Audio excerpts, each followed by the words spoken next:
Agradecemos, Jesus, as bênçãos de estarmos reunidos em vosso santo nome, em torno do vosso Evangelho bendito, na vossa seara de luz. Ajuda-nos, Senhor, a sintonizarmos com os vossos obreiros da vida eterna, irmãos felizes que têm por única ocupação a caridade e o amor ao próximo.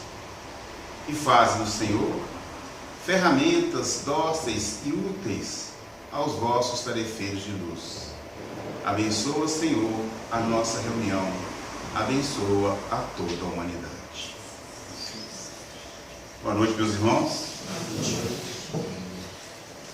Boa noite, meus irmãos. Dando continuidade ao nosso estudo do Evangelho segundo o Espiritismo, chegamos hoje ao capítulo 13. Não saiba a vossa mão esquerda o que dê a vossa mão direita.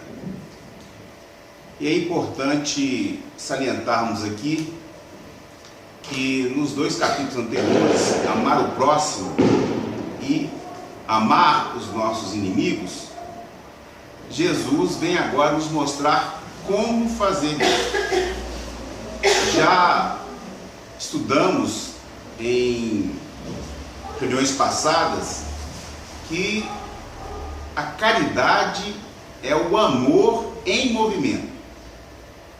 Que a caridade, ela existe sempre ao lado da carência, que é a fim de suprir a carência para que a glória de Deus se manifeste em todos nós e em toda parte.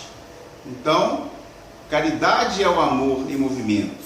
E aqui vai ser Jesus nos trazendo essas orientações desse amor em movimento. Então, do capítulo, não saiba a vossa mão esquerda o que dê a vossa mão direita. A lição, fazer o bem sem ostentação. Tende cuidado em não praticar as boas obras diante dos homens, para serem vistas, pois, do contrário, não recebereis recompensa de vosso Pai que está nos céus. Assim, quando derdes esmola, não façais tocar a trombeta diante de vós, como fazem os hipócritas nas sinagogas e nas ruas, para serem louvados pelos homens. Digo-vos em verdade que eles já receberam sua recompensa. Quando derdes esmola, não saiba a vossa mão esquerda o que faz a vossa mão direita, a fim de que a esmola fique em segredo, e vosso Pai, que vê o que se passa em segredo, vos recompensará. Evangelho de Mateus, capítulo 6, versículo 1 ao versículo 4. Como nós falamos aqui, essa passagem vem depois do Sermão do Monte, onde Jesus fala das bem-aventuranças. Bem-aventurados os humildes, bem-aventurados os puros de coração, bem-aventurados os brandos e pacíficos, bem-aventurados que são misericordiosos. Então ele vai fazendo as suas bem-aventuranças, que é uma evolução dos 10 mandamentos. Os 10 mandamentos que foram entregues a Moisés, tratava-se do estabelecimento de uma justiça. E Jesus agora, já que estamos mais preparados para receber a sua mensagem, transforma essa justiça em lei de amor. E aí, ele vem nos falar que esse amor em movimento, ele tem que ser do nosso íntimo, não é uma exibição externa. Então é por isso que ele fala que as boas obras não são praticadas diante dos homens. As boas obras são aquelas em que eu, primeiro, humilde ante o Criador, busco me fazer uma ferramenta do Criador para auxiliar aqueles que estão em situação de dificuldade, de carência. E por que ela é interior? Porque senão somente aqueles que são dotados de bens materiais poderiam auxiliar, poderiam fazer a caridade. E aqui ele nos fala porque era uma prática comum da época dos religiosos fazerem exteriormente, se vestiam adequadamente, faziam o jejum, faziam as suas orações. Aqui era como era do povo hebreu, ia à sinagoga, sinagoga quer dizer assembleia, reunião, iam às reuniões dos hebreus, então faziam todos os rituais externos. Então Jesus veio nos conclamar a fazer interiormente. Por isso que ele nos recorda aqui nesse ensinamento de fazer em segredo, que é como ele nos ensina na oração, de nos recolhermos em segredo, e que Deus vai ouvir, compreender a nossa oração feita em segredo, na nossa consciência, no íntimo. E aqui quando ele fala dos hipócritas nas artes da antiga Grécia, hipócritas eram aqueles, digamos, os atores, os que iam interpretar ou a comédia, ou o drama, ou a tragédia grega. Então, ou seja, eles encenavam, eles simulavam, eles aparentavam ser aquela personagem. Então, por isso Jesus está falando, hipócrita é aquele que aparenta ser uma coisa que ele não é. Então, ou seja, nós vamos trazer aqui para nós, os espíritas. Mas nós vamos na campanha do quilo, nós doamos nossa manhã de domingo, fazemos a doação do marmitex, fazemos as orações, tomamos água frutificada, tomamos passes. Isso tudo, se nós não tivermos conscientes de que precisamos adentrar dentro de nós para nos mudar, para nos melhorarmos, vira apenas um ritual. Então Jesus está nos conclamando a isso, que o verdadeiro auxílio é nos colocarmos na situação daquele que necessita e como que gostaria que agissem para conosco. Será que é na forma de nos ajudar como pessoas amigas, ou alguém que faz questão de mostrar que ele tem condição de nos ajudar numa situação superior e nós, na condição de carente, temos que aceitar humildemente o seu auxílio? É isso que Jesus está querendo nos fazer refletir. Irmão João. Emmanuel, no livro Vinha de Luz, ele traz uma mensagem que merece a nossa atenção e reflexão. Ela se chama Em Silêncio. O apóstolo Paulo, em Efésios capítulo 6, versículo 6, ele aborda: não servindo à vista, como para agradar aos homens, mas como servos do Cristo, fazendo de coração a vontade de Deus. Que às vezes nós preocupamos em agradar os homens e esquecemos de agradar a Deus. Então nós fugimos totalmente do nosso crescimento espiritual. E Emmanuel, ele começa comentando essa mensagem: se sabes, atende aos que ignoram, se ofuscá-lo com a tua luz. Aí a pessoa tem um conhecimento, tem um professor, como o aluno nada sabe, então ele maltrata a pessoa, esquecendo que um dia ele foi aluno, necessitou de orientação do professor. Se tens, ajuda ao necessitado, sem molestá-lo com a tua posse. Eu tenho valor para doar, e às vezes antes eu humilho a pessoa para depois eu doar alguma coisa. Se amas, não firas o objeto amado com exigências, e se pretendes curar, não humilhes o doente. Se queres melhorar os outros, não maldigas ninguém. Se ensinas a caridade, não te trajes de espinhos, para que o teu contato não dilacere os que sofrem. Tem cuidado na tarefa que o Senhor te confiou. É muito difícil servir à vista. Todos querem fazê-lo, procurando elogio dos homens. Porém, as ocultas, ninguém quer saber de servir. É por isso que em todos os tempos, quase todo o trabalho das criaturas é dispersivo e enganoso. Em geral, busca de obter a qualquer preço as gratificações e as honras humanas. Tu, porém, meu amigo, aprende que o seguidor sincero do Cristo fala pouco e constrói cada vez mais com o Senhor no divino silêncio do Espírito. Vai e serve. Não te deem cuidado às fantasias que confundem os olhos da carne, nem te consagre os ruídos da boca. Faz o bem em silêncio.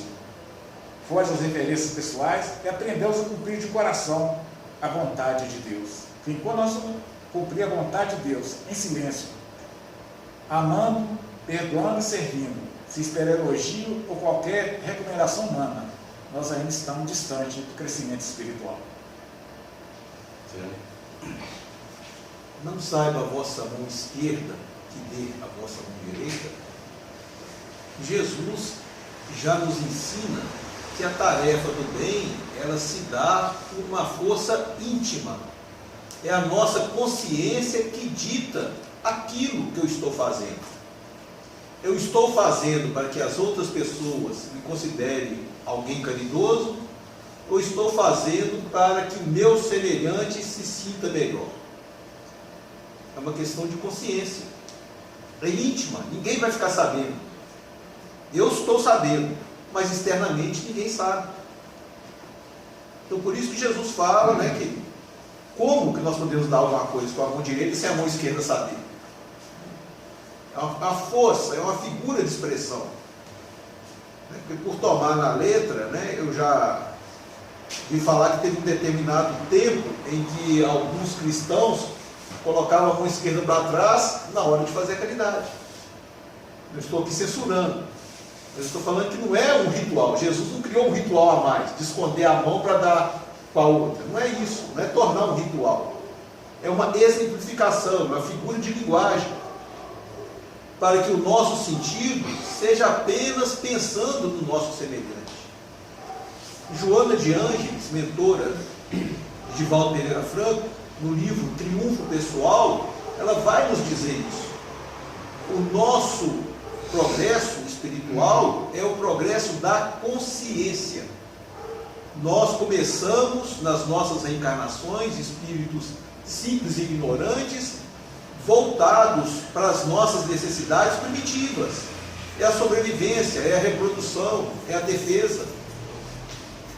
Nós iremos trazendo isso nas sucessivas reencarnações, acrescentando às emoções primitivas os sentimentos puros que nós fomos adquirindo. Então, por isso que de vez em quando nós temos um repente primitivo, nós agimos como verdadeiros, desculpa a comparação dos meus irmãos e comigo mesmo, verdadeiros animais em luta. Alguém pisa no nosso pé e nós já pulamos no pescoço. Uma figura de linguagem, tá, meu irmão? Não vamos fazer isso não. Mas por quê? É o sentimento primitivo. Eu nem raciocinei. Eu apenas reagi imediatamente. Aquilo que eu já fazia em reencarnações sucessivas, ele traz à tona para mim. A consciência não. A consciência não é um impulso primitivo. A consciência é o meu raciocínio. É o espírito que ele carrega dentro de si as suas conquistas. Então, quando eu estou fazendo a caridade, pensando no meu semelhante, eu já estou deixando para trás o meu primitivismo. Eu estou na minha conquista maior. Eu estou acrescentando naquelas emoções primitivas um sentimento mais apurado. E quando eu faço isso, o meu crescimento espiritual não me reflete apenas naquele ato. Se eu aprendi a dedicar um marmitex, um café com leite, um alimento para o meu semelhante com amor, pensando apenas nele, isso vai refletir em todos os meus atos da minha vida. Não vai ser só naquele instante. Quando eu estiver conversando com a minha esposa, com meus filhos, marido ou qualquer outra pessoa, aquele mesmo sentimento vai estar presente. Porque ele não está presente, não é no ato. Ele está presente no meu pensamento, na minha consciência, na minha forma de enxergar o mundo e o meu semelhante. Então, Jesus, ele está nos ensinando o caminho da felicidade. Porque eu conquisto e não perco mais. Eu conquistei, eu levo aquilo por toda a eternidade. Se eu reencarnar, na próxima reencarnação, eu vier pobre, não tiver um bem material, se alguém me pedir um copo de água, eu vou ceder aquela água que eu tenho por todo amor, por todo carinho. Porque é consciente, não é um ato, não é alguém, uma coisa que eu tenho posse e estou me libertando daquela posse. Não, é um sentimento que eu estou transmitindo para o meu próximo. É isso que Jesus veio nos ensinar. Vamos ler o comentário de Kardec. Em fazer o bem sem ostentação, há grande mérito. Ainda mais meritório é ocultar a mão que dá.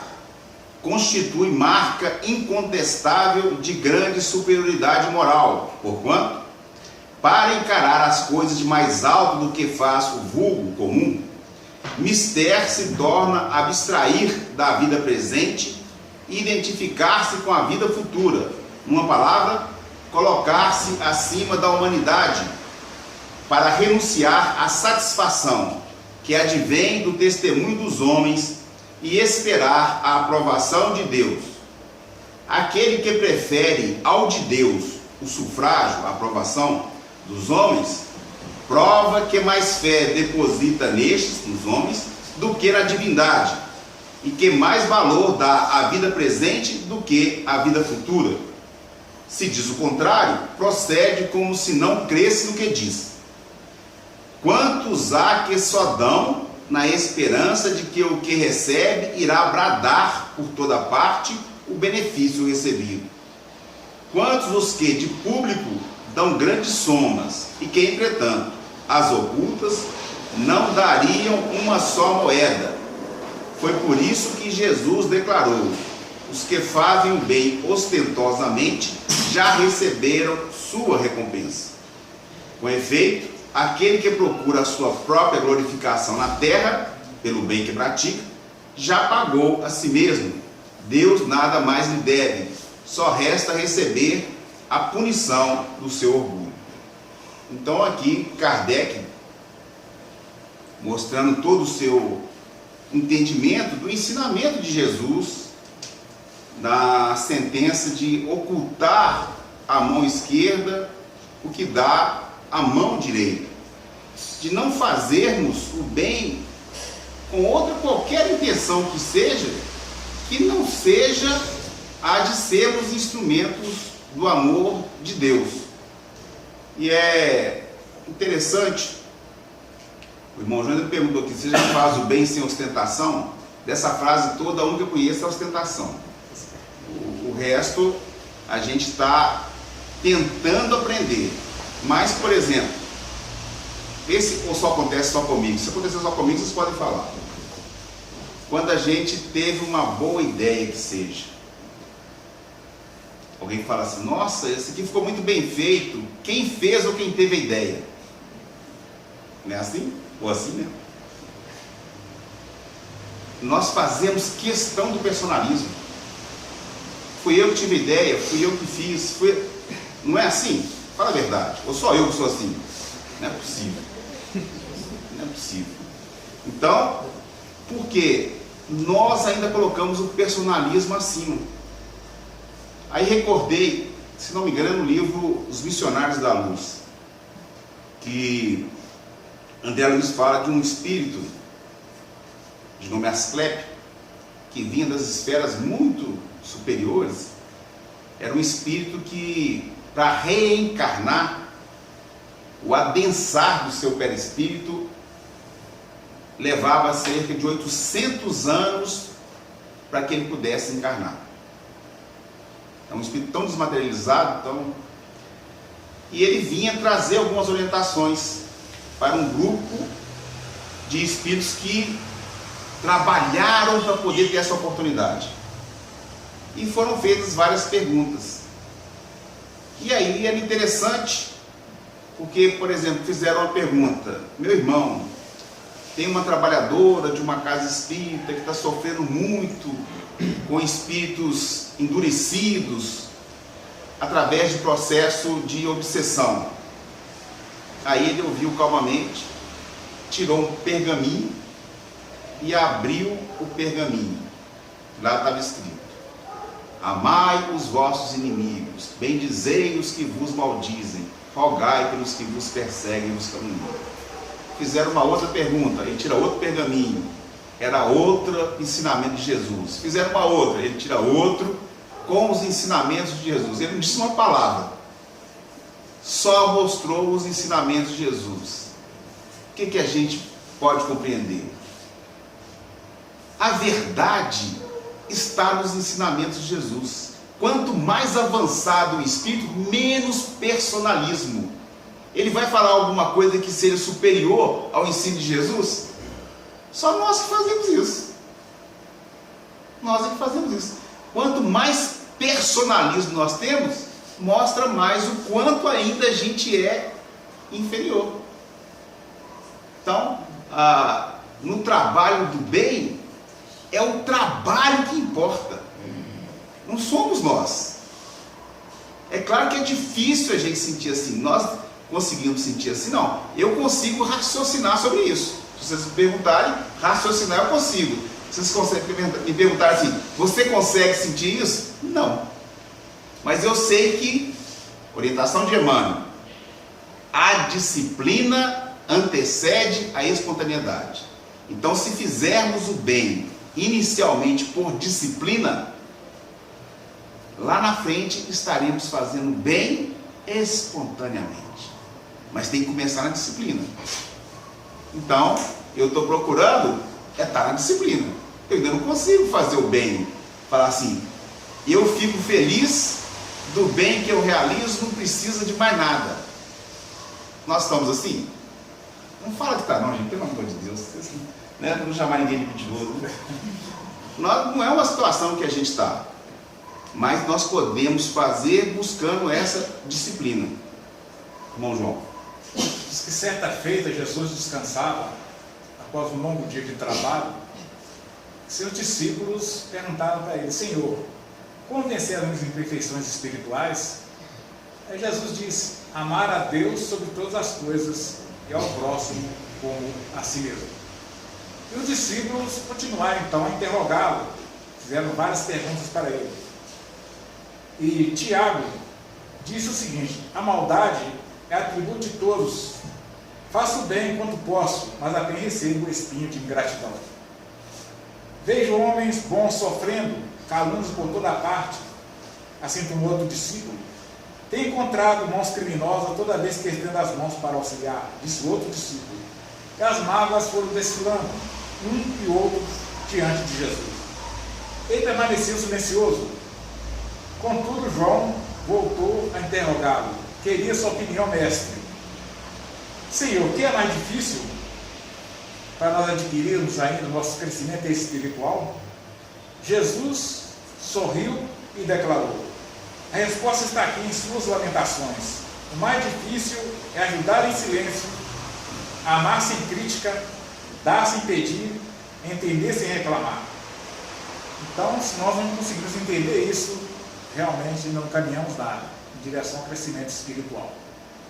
Sérgio, quando nós aprendemos a trabalhar em benefício do próximo, a nossa consciência cria um sentimento de felicidade que vai perpetuar por todas as nossas reencarnações. E felicidade, ao contrário do que a gente imagina, não é ausência de trabalho, né? Quando fala felicidade para mim, eu me imagino na beirada de uma praia, tranquilo, a aguinha de coco bem gelada, a brisa fresca, e eu lá tranquilão. Isso para mim é felicidade. Mas quando se aprende na tarefa do bem, felicidade é auxiliar o máximo possível. É narrada uma história, através da psicografia de Chico Xavier, que um espírito que já alcançou um grau que não mais pertenceria à Terra, é dito a ele que ele já conseguiu e iria transferir a sua tarefa para um outro planeta. Mas ele diz que ele estava ligado a um espírito que ele gostava muito e que o espírito se encontrava bastante atrasado e vinculado à terra. Então, que ele queria auxiliar esse irmão. Na vida espiritual, né, nós já sabemos que Pai é Deus e todos nós somos irmãos. Mas em uma reencarnação, aquele espírito atrasado tinha sido seu filho. Ele ainda o considerava como filho. Então, o instrutor dele, mais evoluído que ele, disse para ele, assim, olha, ele ainda não está querendo mudar. Vai ser uma tarefa que você vai dedicar e ele não vai ainda aceitar. Tem que ser dado mais tempo para ele. Ele falou, mas eu, antes de partir, eu gostaria de fazer mais uma tentativa com ele. Aí o instrutor falou, olha, você tem mérito e crédito para isso. Se você está querendo fazer esse trabalho, eu autorizo. Mas você não pode ficar vinculado a isso. Então eu vou te dar, de conceito, 100 anos para você trabalhar em benefício dele. 100 anos significa que ele poderia reencarnar nesse período de 100 anos para auxiliar aquele irmão. É claro que o espírito dessa envergadura, quando reencarna, ele não auxilia um, ele auxilia vários. Então ele planeja a reencarnação. Na primeira, ele vem como pai e recebe esse espírito mais inferior como filho. Ele, inferior que é, não aceita os ensinos, ainda larga o pai na mão. Então, ainda em vida, ele morre como pai, passa um pequeno tempo, ele pede para vir como criança. Quer dizer, aquele espírito inferior ainda continuava a reencarnar. E ele vem como criança abandonada, já que aquele irmão não queria ter filhos. Mas, com essas consequências da vida, ele cruza o caminho e passa a ser uma criança adotiva, um filho adotivo do próprio filho. E como criança, passa a ensinar o pai, trabalhando, e mesmo assim ele não aceita, porque ele desencarna, o espírito de luz continua na terra, trabalha novamente. Então, num período de 100 anos, ele só conseguiria fazer mais uma encarnação. Então ele pede para reencarnar de novo como pai, e tentar mais uma vez, ver se ele seria tocado. E dessa vez, eles vêm com bastante sofrimento, os dois. E no final da vida, perde a visão. E nesse perder a visão, é que ele começa a despertar. Com o sofrimento que o toca a porta, ele começa a relembrar os ensinos que ele recebeu do pai. E mais ainda, formado na sua consciência, no seu subconsciente, estão os ensinos das outras reencarnações que ele teve com esse espírito, do seu pai. E assim ele desperta. Despertar não quer dizer que se tornou bom. Despertar é que ele passou a querer praticar o bem. Mas para o pai foram 3 reencarnações de muito sofrimento. Nós estamos falando de um espírito que não precisava reencarnar. Ele aceita ter 3 reencarnações com muito sofrimento para auxiliar aquele propósito. Para ele, pessoalmente, nada. Apenas trabalho e sofrimento. Mas a felicidade dele foi ver o filho despertar para o bem, num período de 100 anos. Então, isso que é dar a mão direita, seria a mão esquerda sai. Foi única e exclusivamente em benefício do outro, por amor. Nós vamos ler o último parágrafo agora, um trechinho pequeno aqui, mas que o Kardec coloca de uma forma esplendorosa para o nosso entendimento. A beneficência.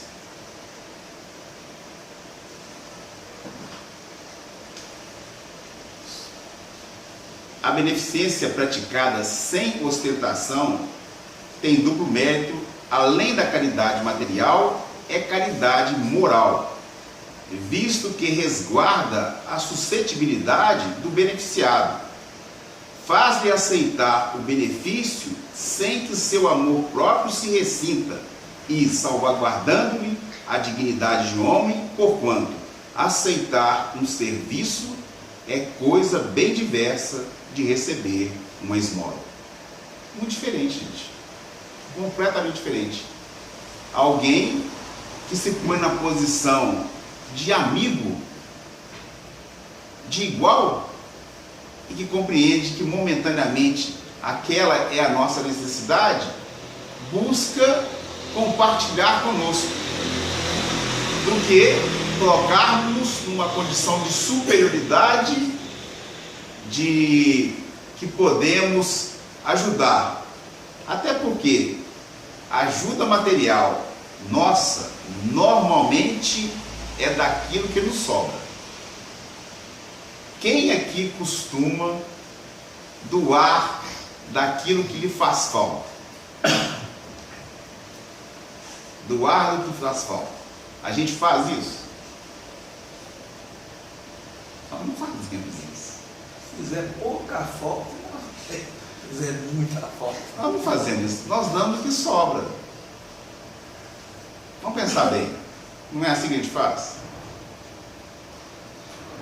Quem aqui é capaz de pôr a mão na carteira e pegar a maior nota que está lá para poder doar? Só se não estiver enchendo direito. Pegou sem querer. Não é não? Não é assim que a gente faz? Porque a gente confere várias vezes para ter certeza que não é uma nota grande. Então, o que Kardec está mostrando para a gente aqui? A compreensão dele. Quando ao invés de eu fazer a doação de uma esmola, eu estou fazendo um serviço a uma pessoa amiga. Esse acolhimento que faz o outro enxergar que é um amigo que está lhe auxiliando e que é uma coisa entre dois iguais. Não tem superioridade. Então, quem recebe, não recebe se sentindo humilhado. É completamente diferente. É isso que Jesus nos ensina na prática do bem. Bom, João? E certa feita, um espírito após a desencarnação, ele chegou no mundo espiritual trajando uma roupa muito clara, muito branca, muito alva. E ao chegar na porta da colônia espiritual, imediatamente queria ir para os mundos felizes, mundos superiores. E o mentor o recebeu e disse para ele o seguinte: antes de você adentrar os mundos superiores, nós temos que conversar para fazer a avaliação espiritual. E ele começou então a relatar o que ele tinha feito aqui na Terra. E disse o seguinte: eu respeitei todas as religiões. Aí o mentor, mas não serviu a nenhuma. Cultivei o dom da prece, mas sempre em seu próprio benefício. Acreditei no poder da caridade, não praticou nenhuma caridade. E aí ele foi avaliando. E por fim falou com ele: infelizmente você está trajando externamente claro, a roupa branca e tudo, mas passou a vida em branco. Esqueceu de fazer, então terá que reencarnar para demonstrar realmente aquilo que você está falando. Certo. Uma história real, né? Um trabalhador da casa contando, e recebeu um benefício muito grande do mentor aqui da casa. Foi auxiliado bastante. E o mentor da casa falou com ele que ele nunca deixasse de dar alguma coisa quando alguém lhe pedisse. Nem deu a recomendação de sair fazendo a caridade, não. Mas pelo menos essa. Se alguém chegasse e pedisse, sempre entrega. Ele, portanto, em determinada situação, estava parado numa praça, chega um pedinte, poderia me dar um auxílio? Era noite, não tinha nada aberto, nem um bar, nem nada. Só que abriu a carteira, só tinha a maior nota que existia à época, não tinha nem um trocadinho. Olhou, lembrou do que o mentor falou com ele, fechou o olho. O outro nem sabia o que foi a primeira vez na vida que ele está recebendo a nota daquela, agradeceu bastante, mas foi, qual a providência? Agora não posso estar mais trocado não, porque a história é real. Mas é isso, a gente vai aprendendo até dar com o olho fechado, não é nem com a mão esquerda não. Recebeu bastante, tem que entregar. Mesmo que ainda no começo a gente ainda tem que fechar o olho, já não é com aquele amor todo, é mais como obrigação, mas aprende. Assim nós vamos aprender.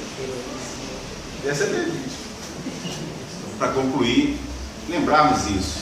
Ninguém doou mais o mundo e a humanidade, e não numa pequena época, porque nós podemos doar materialmente uma coisa que vai daqui a um tempo perecer.